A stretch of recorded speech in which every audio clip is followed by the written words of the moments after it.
Hey, Mark Meldrum, Meldrum's Monster Garage. We're out here putzing around in the garage this afternoon. We had a wonderful Christmas party last night, and we're going to show you some scenes from that and talk about doing the interior carpet on this 72 Chevelle. So here we go. All right, we got Jason making drinks. I think he knows what he's doing. I'm weighing it. So he's got the, what do you use? You use a Vitamix? Vitamix. Vitamix. Made in Olmsted Falls, Ohio. That's right. Thank you, Made Mr. in Olmsted. Falls, Ohio. Is it good? I don't do cream to mint. I'm not. Oh, I will. I am waiting. I'm not a mint person. I am patiently waiting for a drink, and so is Donna. Say hello, Donna. Hi guys, Merry Christmas. Merry Christmas to everybody. We're having a good time here at the Chevelle Club party. Chris and myself and Donna. We're patiently waiting for Jason to figure out how to work this thing, but He's dialed in. here we go. Got it going. Look at that. Yum, yum, yum, yum, yum. And Lauren's got the whipped cream. Whoa. Here we go. Oh. Oh my gosh, a little sprinkle. And there we go. A little straw. I'm gonna take a sippy. Here we go. First taste test. Oh God, that's good. Good job, Jason and Lauren. Thank you. See ya. Look at this pat. It says Chevelle, but look at underneath. Woohoo!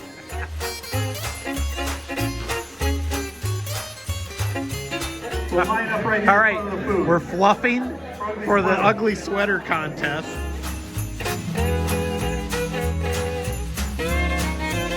Just reintroduce our little heroes. We provide services of for families in the Cleveland, Akron areas, basically that have cancer. These kids are just, it's all through social workers, it's all legitimate, and we're doing Christmas for over 100 families this year, right now. All right. So your money goes towards things like gift cards for their monthly living, for food, for gas. We pay for parking downtown, which is the biggest expense of a kid with cancer. Parents are in and out. A lot of these people have to give up their jobs just to survive. And your donations are why we are so successful. Thank you. Thank you. Thank you. Thanks, Howie. A check for $5,000. So we hope to keep this going, and then let's get to the ugly sweater contest, because I think Dee and Bob have some really ugly things. Yes, I think they do, Jim. So we're gonna follow Jim and stick with us because the ugly sweaters are coming up. All right, we're gonna go by applause. And I'm gonna do a little commentary because I see that Bob and Dee have a picture of our illustrious president on their stomachs, who's not here. That bastard. The bastard. Asshole.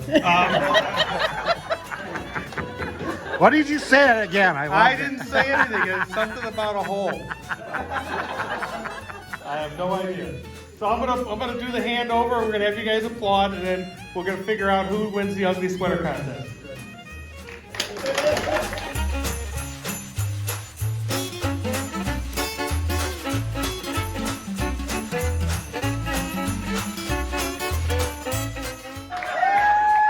First try, he got the bra.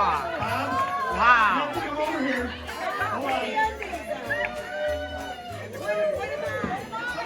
Wow. This is unbelievable. This has never happened before at our party, but this is a tradition of having the big bra. The wrappings from the paper, and we stuff the bra. So you get to sit here. This is unbelievable. Stuff the bra, Bob. It's unbelievable. The first present drawn. This is a family tradition. This goes back to when we had it at my house. Oh my God, it's hilarious. Look at his bride helping him put panties on. Woo! You need more girth than anything.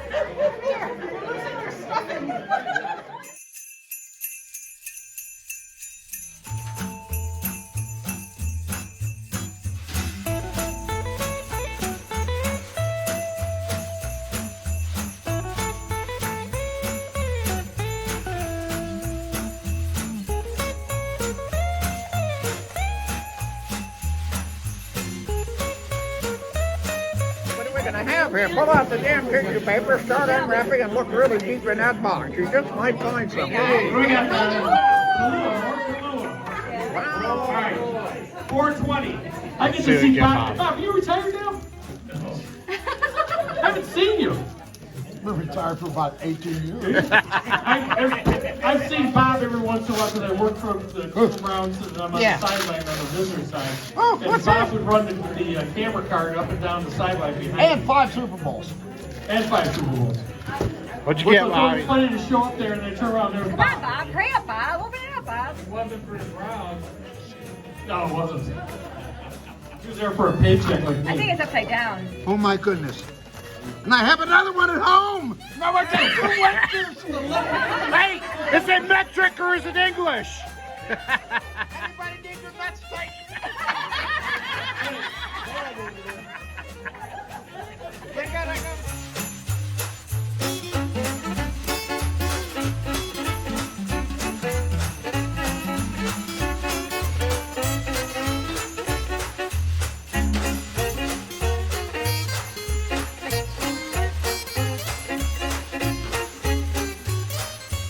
Hey, Mark Meldrum, Meldrum's Monster Garage, and we're out here working on the 72 Chevelle Convertible, and gonna change out the carpet now. We got the top replaced, now we're gonna change out the carpet. So one of the things you're gonna do is you're gonna remove the sill plates. So I've already taken out the 4 screws that take the sill plate off. We'll just set that aside for a second. And interesting thing I found out, and I didn't remember this, but for some reason in 1972, they started using Torx heads on the actual seatbelts. And of course you see a wire here for the seatbelt buzzers. So the seatbelt buzzers do work on this car, which is interesting. I usually don't find them working. But we got a Torx, I got my Torx wrench out here, and we'll get this apart and the seats out, and we'll lay this new carpet in pretty quick. So one of the cool things about the Christmas party is you get to see all your Chevelle buddies, and if you need parts, it's a good time to exchange parts. So I saw Brian Sarver at the Chevelle Club party last night, and I needed some help with this seatbelt. Check this out. Look at that. Wow. That's not going to be a very safe seatbelt to use. So my buddy Brian Sarver had an extra one from his years of taking Chevelles apart, and here we got a nice seatbelt there. So we're in good shape. So another problem I had with the seatbelts on the 72 Chevelle is on the driver's side. All the guts were missing out of this seatbelt, so you know that's not going to do me any good. So Brian had another unit with the correct button on there, and nice unit that I can use. So hey, we're all set on 72 Chevelle seatbelts now when I put the interior back in. So another thing you gotta take out before you take the carpet out is this little kick panel here, and there's a couple 3/8 bolts there, screws. So we'll whip those out of there. And then that kick panel will just pop right off. Sorry for the camera work here, but let me put the camera down and I'll get that pulled off. It's kind of stuck behind the vent there. All right, so there you go. We got the everything you need to get the carpet out of there. I'm not sure why there's a strip out of there. Maybe when somebody painted this car, they cut some of that carpet out. I'm not sure what's going on, but you can definitely see some red overspray here. So there's you can see the original color. It got a pretty good match. The original color looks a little more orangey than this red. But yeah, we'll pull this carpet out, and I got some new carpet in the house. I've been letting that heat up and flatten out, and we'll bring it out here.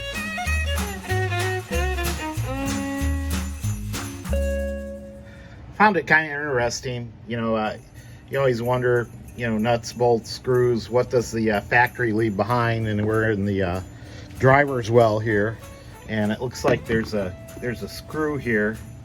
So I'm gonna dig it out there. So look at that. That's a screw, maybe part of the convertible top, but I don't think it was ever put in the car. So we got the old carpet out and it's on the garage floor here.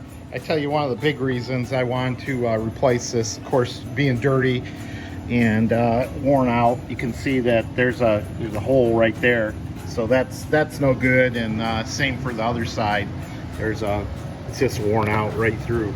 So let's get the new carpet out here.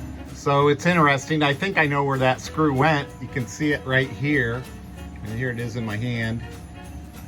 Probably somebody on the assembly line just dropped the screw and said the heck with it. So they just popped another screw in there and left this one in for me to find 50 years later. Haha. So when it's the winter time and it's kind of cold out here in the garage, what I did was I laid the carpet in there, and I'm gonna let that set in there with my trouble light, and my trouble light will heat it up to about 100 degrees Fahrenheit inside there, and that should be nice enough to help everything mold into place and flatten out. So we'll leave that like that for at least a day or so. So we'll come back to this project. Something interesting I want to talk about, and a lot of you guys have asked about the convertible top here, and we've got my other 72 Chevelle getting a new top put on right now, so that'll have a white top, and of course this Malibu has a black top. But I asked Jason to save me the old glass here, and I want to show you something. This, I guess these tops are called Robin. Robin is the manufacturer, and the glass is a slightly different size. So I'm holding the old glass on top of the new top, and as you can see, you know, it's a little bit wider, a little bit taller, all the way around. And I wondered, you guys that are doing these, you know, restorations where everything counts, hey, is that something the judges look at? Did they look at the date code on the top, and do they look at, you know, is this perimeter the same as the original? I'd be kind of interested to know that, because there were a couple really, really beautiful Chevelle convertibles at the show, at the McCacken show. I didn't get a chance to judge them, but I wonder if the judges picked up on the size of the window on the convertible tops.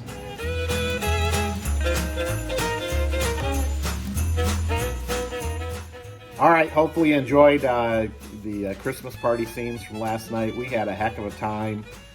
Even President Joe called in from Canada, and he was having dinner with some Chevelle friends up there, so hopefully they're having a good time, and safe travels to him. Hope he makes it back into the U.S. okay. As for me out in the garage here, you know, like I said, I was putzing around here with the 72 Malibu. The SS72 is at Jason's Interior, and I expect that car back pretty darn quick with a brand new top on it. So that I'll give you some scenes from that too, of tearing the top off. But from Meldrum's Monster Garage, if you're liking what you're seeing out here, click like, click subscribe. On our way to 1,000 viewers and subscribers, I should say. We're at 556. So we had a nice little uptick from my things that we did in Chicago. So there you go. See ya.